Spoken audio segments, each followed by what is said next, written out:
ഇതേ നമ്മളുടെ വീടിൻ്റെ ആ സിറ്റ് ഔട്ടാണ് കേട്ടോ. ഈ സിറ്റ് ഔട്ടിൽ ഞാൻ വെള്ളം നിറച്ച് വെച്ചേക്കാണ്, ഉജാല വെള്ളം. കുറേ കുപ്പികളിൽ ഉജാല വെള്ളം നിറച്ച് വെച്ചേക്കാണ്. കാരണം എന്താണെന്നറിയോ? ദൈവന്മാർ തന്നെയാണ് കാരണം. ഞാൻ രാവിലെ തന്നെ നിറച്ച് വെച്ച് പോയതാണ് ട്ടോ.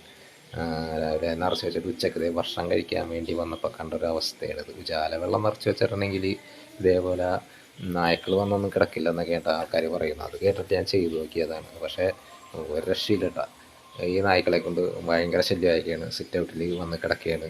അതായത് ഇവിടെ മാത്രമല്ല, ഇവിടെ അയലന്തരത്തും ഈ നാട്ടിലൊക്കെ തെരുവ് നായ്ക്കളുടെ ശല്യമാണ്. ഒരുപാടുണ്ട്, ഇത്രയൊന്നും അല്ല കേട്ടോ. ഞാൻ ക്യാമറ എടുത്തപ്പോഴൊപ്പം എല്ലാം ഓടിക്കളഞ്ഞു. സിറ്റ് ഔട്ടിൽ ഒരു 3-4 വന്ന് കിടപ്പുണ്ടായിരുന്നുണ്ട്. രാത്രിയിലെ അവസ്ഥയുണ്ട്. രാത്രിയിലും ഇതൊക്കെ തന്നെയാണ് അവസ്ഥ. രാത്രിയിൽ ഞാൻ ഈ ഉജാലവെള്ളം നിറച്ച് വെച്ചിട്ടുണ്ട്.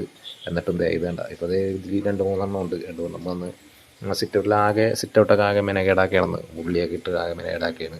ആ ബീറ്റങ്ങളെ നിർത്താനായിട്ട് എന്താണ് ഒരു മാർഗം എന്നുള്ളത് നമുക്കൊരു പിടുത്തം കിട്ടുന്നില്ല. അപ്പോൾ അതിന് അറിയാവുന്നവരൊന്ന് കമൻറ്റ് ചെയ്യുക കേട്ടോ, എന്താണ് ചെയ്യേണ്ടതെന്നുള്ളത്. അപ്പോൾ ഒരുപാട് പേർക്ക് ഉപകാരപ്പെടും. ഈറ്റങ്ങളെ വന്ന് കിടക്കാതിരിക്കാൻ വേണ്ടി എന്താ ചെയ്യേണ്ടതെന്നുള്ളത് ഒന്ന് കമൻറ്റ് ചെയ്തിട്ടുണ്ടെങ്കിൽ നമുക്ക് ഈ വീഡിയോ കാണുന്നവർക്കൊക്കെ ഉപകാരപ്പെടും അത്.